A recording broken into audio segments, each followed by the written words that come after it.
Alright, shalom, shalom.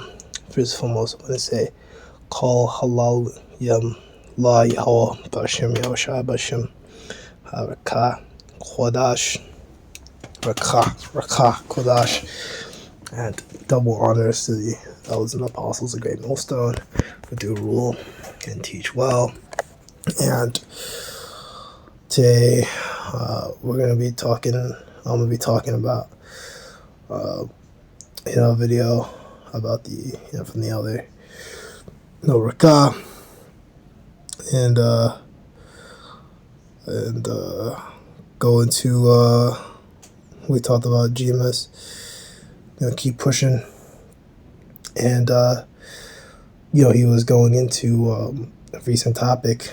I can't remember what it was called, but basically he was going through some things that you brothers in GMS, and he also applied it to you brothers who are such as myself, who are not in GMS, but they're not in GMS, but they come around the camp, right? But they help, but they're sincere, and that's what it's all about. You give alms, you come around, maybe go into a scripture or two, or you take notes. In other words, you just make your face known. However you need to do it, you make your face known, and that's what's that's a part of this thing, and he was talking about it, some things that you should know. For one, it was woman, keep silent, right? And not woman, if you're a woman, you should be with a man who's in the truth, right? That's pretty obvious, right? You shouldn't be with some dude in the world. You should really try to get yourself a brother, a brother that's in the truth, and then he's supposed to teach you, and that's supposed to be having your woman teaching your woman, watching the elders videos. If you have a woman and she wants someone in the truth, you teach her, and that's the way we did things, because having your woman learn from another man, it breeds adultery. So if she has any questions, even in the scriptures, prophetesses and things like that, they always had, their dreams and visions broken down by a man of the Lord, right? So that's your job, as like, man. They're also talking about, because it was him and other brothers, I think they were from Dallas or something. I can't really remember. I don't know every brother's name. I'm rather new, to the truth. I don't know, everyone's names as of yeah. Of course, I recognize certain brothers, things like that. But in that regard, you also had because it was a group of them talking about how in this truth, man, if you're gonna go out, right, which obviously today is the Shabbat, so Shabbat Shalom, of course, and if you're gonna go out, you gotta go out with you should go out with brothers, like if you're gonna go out and say going to go to a bar, you should go out with brothers, if you're gonna go with someone, unless you're gonna go by yourself. You don't want to hang around niggas. You don't want to be around niggas. Ideally, keep things pretty short with them. If you see them, and them, and they kind of, all right, keep it short. Like how the other Apostle was talking about, man. He's like, if you're if you're not in the truth, man, we hate you. And that's what it really is, like, like I don't really want to be around you like that, I'm kind of like, so with that, further ado, I just want to kind of get into that, like that kind of idea, man. Like, when we're out here, we're not supposed to really be around, the wicked of our people, right? Second Peter 3:10, but the day of the Lord will come with a thief and knife, in which the element shall pass away with a great noise, and the element shall melt with fervent heat. Their soul, and the works that are therein shall be burnt up. Seeing then that all these things shall be dissolved, what manner of persons ought ye to be in all holy conversation and godliness? And conversation means behavior, and estrafe, behavior department, hagios, and estrafe, holy behavior, right? You see here, Nastrafe, which means sacred, pure, holy thing, holy one. And holiness means to be separated, you know. Um, Kind of goes back to the thing, profane, the word profane. You don't want to be profane. Profane means outside the temple, you know. You want to be, we'll find, you have pro and you have fanis, right? You don't want to be profane. You want to do things, and like I was watching El Pastor talk about this. I think he said, esteem for all appearance of evil. You want to, attain, well, we can't attain it, but, we want to strive to be and strive to function, at the highest level, in this thing, So we don't want to be, in that kind of case, like El Pastor was talking about it, the other Tar was talking about it, Pastor. Um, you have, certain brothers, and I'm not, I'm just, I'm just saying what he said. I'm not calling myself no elder or nothing. Like, I have some authority, so don't get twisted. I come out there, I be at the camp, I got my mouth zipped, stay quiet, I take my notes, say a couple words. I'm like a brick wall. If they ask me something, got you, I'll speak up, and, sometimes, ask a question or two, let that be that, everything cordial, everything, respect, everything out of love, right? But he was talking about, you have, I guess guys that get the fades and the high top fades.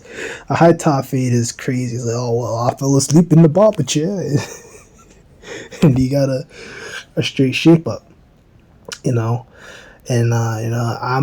not someone that really talk, because that's happened to me before, and that's why honestly I don't even go to barbers no more. Because I mean, I guess it's kind of a silly reason, but one time, like, I went to a barber that I used to go to when I was like younger, like pretty much my whole life, and I didn't really go to him before because it was the demic and whatever, so I didn't really go to a barber, and I think he was closed.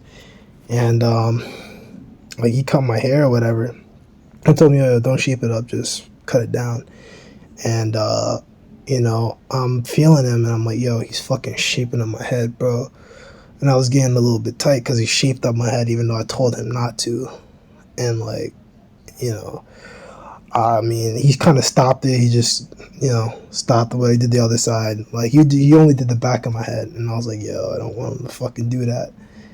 Don't round the corners of my head. Just leave it alone. But I didn't tell him that wasn't the truth or nothing. But he did it. He did what he did. And then, like, I walked away. And then I was like, okay, well, I'm never going to you ever again, And now if I want to cut my hair, just take like a guard or something over it.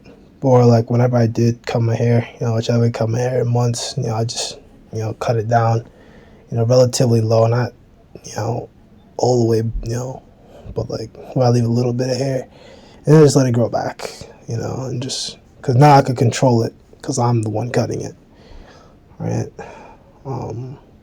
Seeing then, all these things shall be dissolved from man's presence, that you be in holy conversation and godliness, looking forward and hastening to the coming of the day of the Most High, when the heavens shall be on fire, shall be dissolved, and the elements shall melt, wherever shall melt fervent heat. Right, looking for and hastening unto the coming of the day of the Most High. Right, hasting, make haste, desire earnestly, looking for, anticipate, expect. So we expect and wait earnestly, for the coming day of the Most High. Right, and this is what we want to do. We don't want to be. We want to be in the spirit of, reading, looking at articles, running camps, which I'm about to run camp. I'm going to try to get out and leave the house in about an hour from now, maybe 30, 40 minutes to an hour from now. Try to get there a little bit early, run camp, however many minutes I do, I try to get at least 30 or so, run it. You go into some scriptures and things like that. These are things that you want to do, right? Verse 13, nevertheless, we according to his promise look for new heavens and new earth wherein dwell righteousness, right? And this is what we're looking for, right? This is This is our mindset. It's the mindset of the hopeful life. That's the mindset that you need to be in, that I need to be in, we all need to be in, you know. The one I'm chosen as elect, man. We all, you brothers up there, the sincere chosen, man. Lord willing, you know. Because it's good to talk about, I think it was in James, man, to see Lord willing, right? We're looking for that new heavens and new earth, that new age, man. You know, that's gonna be a eternal age where Yahushua is gonna rule. We're gonna have the kingdom on earth where we're gonna have righteousness dwelling, right? New rulership, right? New earth. The earth will be rejuvenated, right? Because the earth right now is in a fucked up spot. You know, food now is much worse than it was, you know, maybe like a half century ago or more. You know, brothers talk about that. You know, you used to have you know, seeds with grapes with seeds and stuff like that. You know, and used to have this and used to have that. You know, certain things I've seen from, you know, these nutritionists and like nutrition gurus, you know, and bodybuilders. There's one old school bodybuilder. He runs a page called was it Yorkie Lover Fitness. You know, ran by a guy. He's dead now, but his videos are kept up there by his friend. You know, who's, you know, probably a Jake, but he looks like an Edomite, but he's probably a Jake. And he, you know, keeps his videos. He re-uploads them from time to time. But that page used to be ran by a guy named Leroy Colbert. He was a bodybuilder from like the 50s, man. And he would talk about how in his days you didn't even need to spice like chicken, you know, which is unheard of. Like nowadays, when I buy chicken breast, man, I like to cut little slits open. Not to talk about cooking food on the Shabbat. I, you know, try not to, you know, do that the whole day. You know, you're not supposed to buy or sell. You know, try to buy everything. I'd rather dumb these people in the world, you know, give me my stuff than me, you know, open up, you know, the oven, open the toaster oven or whatever, and turn on the stove and turn on any fire. You know, I don't want to do that. You know, I want to just whole day, you know, just, you know, watch these videos. You know, try not to get, you know, into the habit of just mindlessly fucking scrolling shit. You know, like YouTube or like Instagram. You know, and just watch videos and just kind of just, you know, relax, you know, things like that. And that's what you want to do. Take it easy, you know, and let me Sabbath for men, you know, not men for the Sabbath, you know. Nevertheless, yeah, that's pretty much it. Man, I gotta go into this one. Wherefore, beloved, seeing that you look for things, be diligent that you may be found of him in peace, without spot, right? And blameless, right? We want to be blameless, you know. We want to be found blameless. Get that white stone, but you know, and have the Lord look upon us, you know, and not cast his fiery judgment, his fiery indignation upon us. That's what we want, you know. We don't want to die by ICBMs. So this is what we gotta do. We gotta be diligent. We have to look. We have to pray. Constantly be out here. We have to, you know, keep yourself, you know, right. You have to stay in the path of the righteous, right? You know, like in other scriptures the brothers are bringing out, you know, why be unequally yoked with unbelievers? You know, other things, you know, what conversation or what does the children light have to do with the children of darkness? You know, we don't mix. You know, we're not like why would you want to mingle with them? You know, they're out here in the world, they all do dumb shit. They get high. You know, their definition of fun, you know, is, you know, fucking another man's wife or committing crime, right? And doing all kinds of wicked shit. You know, when it comes time to eat, they eat shrimp, lobster, pork, they eat whatever the fuck, right? But with us, everything we do, it has temperance, right? When we have fun, our time of fun is going through scriptures, reading scriptures, right? Reading the scriptures, reading articles, sharing articles, passing around information, right? Like, you know, Puzzle Gabar always talks about, you know, we have to have fun with this thing, right? You have to find this thing, you know, good, you know, good, but it's deeper than good. But you have to find this thing enjoyable. You don't want to just be like, oh man, I gotta teach. I mean, sometimes you get like that, man, but you gotta like rebuke that. You know, you don't want to be in a spirit, because sometimes I get like that. I'm like, man, I gotta go out here and camp again. Like, I gotta get up. I'm gonna be up at like late at night, man. Like, and just do it. And it's like, the thing is, you know, today things just worked out. Like, I prayed beforehand. It's like I gotta get into habit, just praying. You know, pray for the Lord to open things up. Because today I didn't have to do overtime. I didn't get caught up with nothing, and I left on time today. So, you know, one colleague that I know, he got stuck. You know, whatever. He was stuck there for a little bit. Sometimes I get stuck, but I'd rather get stuck on any day. 'Cause I still get paid, right? It's overtime, but like I'd rather get stuck on any day that isn't my camp day. And I don't want to get stuck during the Sabbath either, because it's like like I'm losing precious time. Like, I want to read right now. Like, I don't want to be stuck here working. Like, I made enough money. Let me go rest, you know? But that's pretty much it. We need to finish that one.